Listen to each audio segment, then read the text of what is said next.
औज़ुबिल्लाहिमिनश्शैतानिर्रजीम बिस्मिल्लाहिर्रहमानिर्रहीम। अज़ीज़ हातिन हज़रात जी के वैली में मैं आपको खुशामदीद कहता हूँ।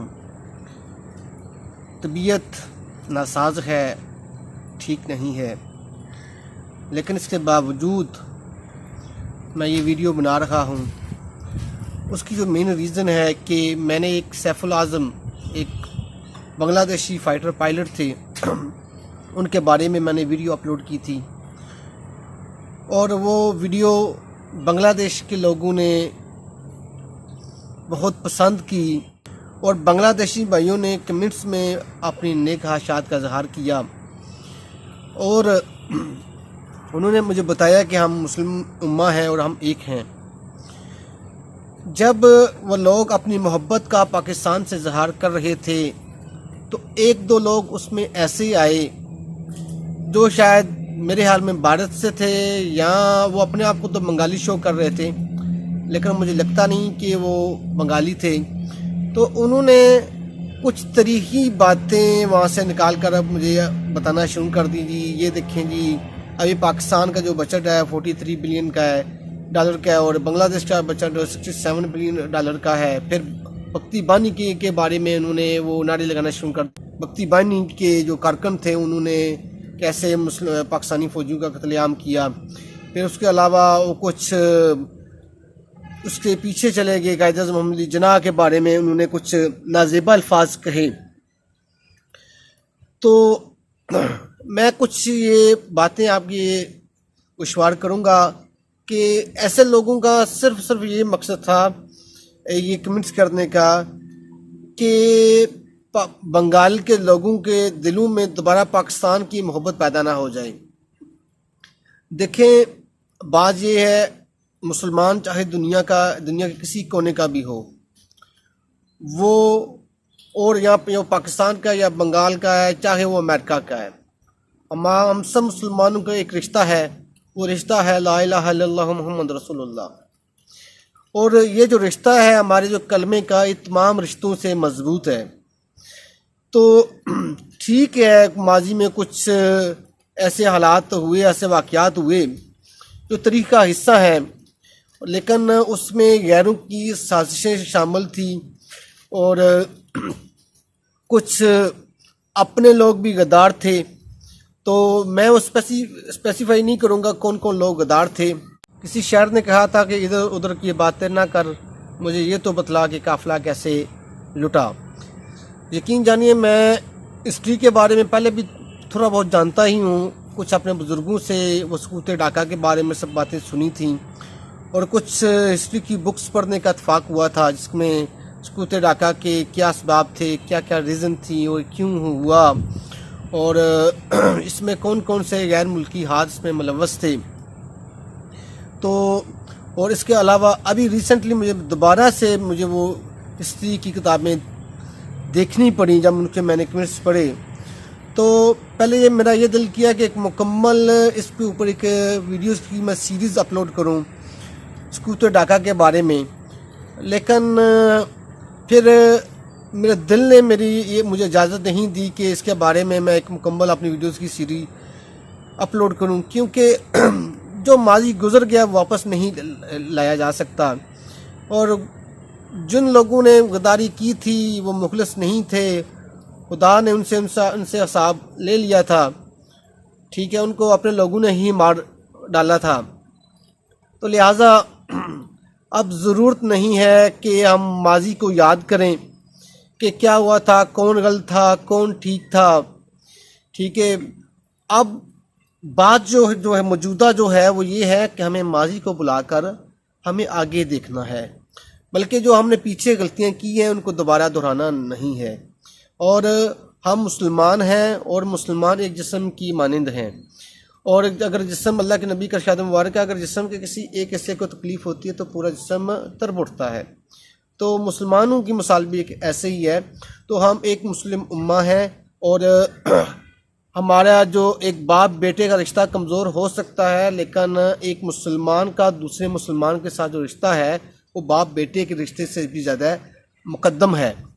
ठीक है, क्योंकि एक बार हज़रत अबू बकर सिद्दीक़ रज़ियल्लाहु अन्हु के बेटे ने उनसे फरमाया कि अब्बा जान, जंग में एक बार आप मेरे सामने आ गए और मैं चाहता तो आपको मार सकता था, आप बिल्कुल मेरे निशाने के ऊपर थे, लेकिन मैंने कहा मेरा बाप है, मेरा वालिद है, तो मैंने इस वजह से आपके ऊपर वो तलवार नहीं चलाई, आपको मैंने छोड़ दिया। और अबू बकर सिद्दीक रज़ी अल्लाह अन्हु ने फरमाया कि बेटा अल्लाह की कसम, मफ़हूम उसका ये है कि बेटा अल्लाह की कसम अगर तू मेरे सामने आ जाता तो मैं तुझे कभी भी ना छोड़ता। देखें जी, लेकिन जब इस्लाम वो ले आए तो फिर वो रिश्ता और ज़्यादा मजबूत हो गया। इस्लाम में रिश्ता ला इलाहा इल्लल्लाह मुहम्मद रसूलुल्लाह का है, ठीक है, और ये तमाम रिश्तों से मजबूत रिश्ता है। इंडिया कल भी हमारा दुश्मन था, आज भी हमारा दुश्मन है और फ्यूचर में भी हमारा दुश्मन रहेगा कभी, क्योंकि कुरान का फ़ैसला ये है, उसका मफहूम ये है कि काफ़िर लोग कभी तुम्हारे दोस्त नहीं हो सकते, कभी भी तुम्हारे दोस्त नहीं हो सकते। ये अल्लाह ने हमारे कुरान मजीद में ये बात फरमा दी है, तो कभी भी ये हमारे दोस्त नहीं हो सकते। ये जो हमारे कुछ नादान भाई ये समझते हैं कि इंडियन अच्छे हैं या इंडियन अच्छे थे, पाकिस्तान बुरा था, तो मेरे भाइयों देखो, तो इस्लाम एक ताकत है जो एक मुसलमान के लिए दर्द रखता है। कभी काफर अपने मुसलमानों के बारे में वो दर्द नहीं रख सकता। तो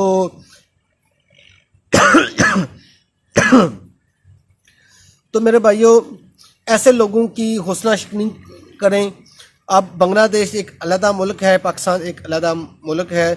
आपने कभी भी पाकिस्तान की तरफ से बांग्लादेश के खिलाफ कभी भी कोई जहर उगलता हुआ देखा नहीं होगा, लेकिन हसीना वाजद और उसके कुछ कारिंदे इसको आप प्रमोट कर रहे हैं। वो इंडिया की हमायत में, इंडिया को खुश करने की खातर पाकिस्तान के ख़िलाफ़ वो तनकीद के वो तीर चलाते हैं कि इससे इंडिया को राहत मिलेगी। देखिए, मैंने पहले बताया कि काफर कभी आपका दोस्त नहीं हो सकता, ये कुरान का फ़ैसला है। कभी वो इंडिया को खुश करने की खातर जमात इस्लामी के जो बुज़ुर्ग रहनुमा 98 साल 98 साल के जो लोग हैं, अबव 90 ईयर के लोग हैं, उनको ताहयात उम्र कैद की सज़ाएं सुनाई जाती हैं, उनको फांसी पे एक तख्ते पर लटकाया जाता है। देखिए, इससे कुछ हासिल नहीं होगा, ना हमने माजी में ऐसे इक़दामात से कुछ हासिल किया है। तो ज़रूरत इस अमर की है कि हम एक मुस्बत सोच लेकर आगे बढ़ें और जो माजी की जो बातें उनको भूल जाएं, क्योंकि तरीक़ से सीखें, सबक हासिल करें, लेकिन तरीक़ के पीछे ना चलें। देखो, एक बंगाल के लोग, मैंने एक वीडियोस की सीरीज़ जो ये स्कूटर डाका के ऊपर ना बनाने की वजह एक ये थी कि जब भी कोई शख्स तारीख लिखता है उसकी उसमें अपनी राय शामिल होती है। वो अपने हर को जो भी लिखने वाला है वो अपनी सोच से, अपने अंदाज से, अपनी फ़िक्र से उसको उस तरीक़ को लिखता है, जिसमें उसकी अपनी आरा बहुत ज़्यादा शामिल होती है, जो कि दुरुस्त भी हो सकती है, गलत भी हो सकती है। अगर बंगाल के राइटरों ने जो स्कूटर डाका के बारे में अगर लिखा होगा तो यकीन उन्होंने पाकिस्तान के एंटी लिखा होगा, ठीक है, लेकिन पाकिस्तान में अगर हम देखें जो बंगाल के राइटरों ने जिनको अपना हीरो माना, लेकिन पाकिस्तानियों के नज़दीक, पाकिस्तानी राइटर्स के नज़दीक वो गद्दार थे। तो इसमें इंसान की अपनी आरा का अमल दखल होता है। तो वो लोग, काफ़ी लोग, उसमें जो भी हुआ, मुसलमानों का कत्लेआम हुआ, तो अगर कोई फ़ौज कैद हुई थी तो मुसलमानों की हुई थी, कोई हमारी काफरों की दोस्त जो फ़ौज को कैद नहीं हुई थी। तो कुछ ये अपने इख्तलाफात की वजह से इंडिया को मौका मिला, जिसकी वजह से इस स्कूटर डाका जैसा सानहा ये वकूअ पज़ीर हुआ। आप लोगों से दरख्वास्त ये है कि एक पुरतशद्दद सोच को जो के लोग हैं उनको आप रद्द करें और एक मुस्बत सोच लेकर आप आगे चलें, ठीक है। और पाकिस्तानी अपने बंगालियों भाइयों से वो मोहब्बत करते हैं और उन्हें स्कूटर डाका का बहुत ज़्यादा दुख है, अफसोस है। और वो कोई भी, आप किसी पाकिस्तानी से पूछ लें, कोई भी आपको ऐसा बंदा नज़र नहीं आएगा जो ये सुनता हो या जो कहता हो जो स्कूटर डाका हुआ है वो बिल्कुल ठीक हुआ है, ठीक है। अलहदगी हो जाती है, अपने भाइयों के दरमियान में अलहदगी हो जाती है, तो वो मसला नहीं है। लेकिन जिस अंदाज से ये दो जो पाकिस्तान के जो टुकड़े हुए वो काबिल अफसोस है। और बल्कि उम्मत मुसलमान की तरीक़ा में सबसे ज़्यादा जो फ़ौज जो कैद हुई है वो 1971 में स्कूटर डाका के मौके पर हुई थी। और बेशक कितने मुसलमान आगे पीछे खड़े थे, बंगाली मुसलमान ही थे, लेकिन जो पाकिस्तान के जो साइन करने वाली जो तकरीब थी जिसमें वो पाकिस्तान के नाज़ी साहब को शिकस्त तस्लीम करना पड़ी, तो बेशक वो मुसलमानों के लिए काबिल मजम्मत और बहुत तकलीफ देदा लम्हा था। बल्कि मैं आपको बताता हूँ, शाह फैसल रहमतुल्लाह अलैह ने ये लिखा है, उन्होंने फरमाया भी था कि जिस दिन ये सकूत डाका हुआ है कि वो 3 दिन वो मुसलसल सो नहीं सके, तो उस वक्त पूरा आलम इस्लाम गम की कैफियत में मुब्तला था, क्योंकि पूरी दुनिया का आलम इस्लाम का सबसे बड़ा जो मुल्क था वो पाकिस्तान था। और जब एक मुसलमान मुल्क के ऐसे 2 टुकड़े होते हैं, अपने लोग मारे जाते हैं, तो ज़रूरी सी बात है कोई भी जो मुसलमान है, ठीक है, उसको तकलीफ़ ज़रूर होती है।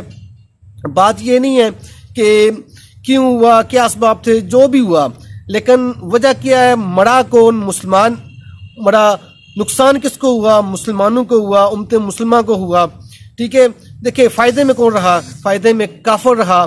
तो मेरे अजीज़ दोस्तों, तो हमें उस पुरतशद्दद सोच को तर्क कर देना चाहिए और हमें सीखना चाहिए कि इत्तेफाक में ही बरकत है। अगर हम मुसलमान मुत्तहिद दोबारा हो जाएं तो दुनिया की कोई ताकत हमें हरा नहीं सकती। कोई दुनिया की ताकत हमारे फ़लस्तीनी भाइयों के ऊपर जुल्म नहीं कर सकती। कोई दुनिया की ताकत हमारे कश्मीरी भाइयों के ऊपर जुल्म नहीं कर सकती। ना अफ़गानिस्तान में कुछ ये खुद का शमले वगैरह हर चीज़ ख़त्म हो जाए, अगर एक मुसलमान का एहसास करना शुरू कर दे। तो मैं उम्मीद करता हूँ कि आप लोग मेरी इस वीडियो को पसंद करेंगे, क्योंकि ये मेरी जो वीडियो बनाने का मकसद अपने बंगाली भाइयों के नाम एक पैगाम देना था, क्योंकि मेरे बहुत सारे सब्सक्राइबर हैं वो बांग्लादेश से हैं। तो ये लोग कुछ ये चाहते थे कि मैं कुछ ऐसे कमेंट्स दूँ, कुछ ऐसे हालात पेश करूँ जिससे वो बंगाली पढ़कर मुतनफ़िर हो जाएं कि ये देखो ये पाकिस्तानी हमारे खिलाफ बात कर रहा है। वो असल में उनकी जो नीयत थी वो ये थी कि हम इस मौजू को कंट्रोवर्सल बना दें कि जो पाकिस्तानियों की तरफ से खैर खाई के और नेक नीति के जो पैगामात आ रहे हैं उनसे हज़म नहीं हो रहे थे, कि आज फिर ये मुसलमान, बांग्लादेश के मुसलमान पाकिस्तानियों के लिए वैसे दर्द रखना शुरू कर दे जो सकूत डाका से पहले था। तो असल में वो डिवाइड एंड रूल वाली पॉलिसी के ऊपर अमल पैरा थे, लेकिन हमेशा आप सुई का किरदार अदा करें, कैंची का किरदार ना अदा करें। वमा इल्लल बलागुल मुबीन।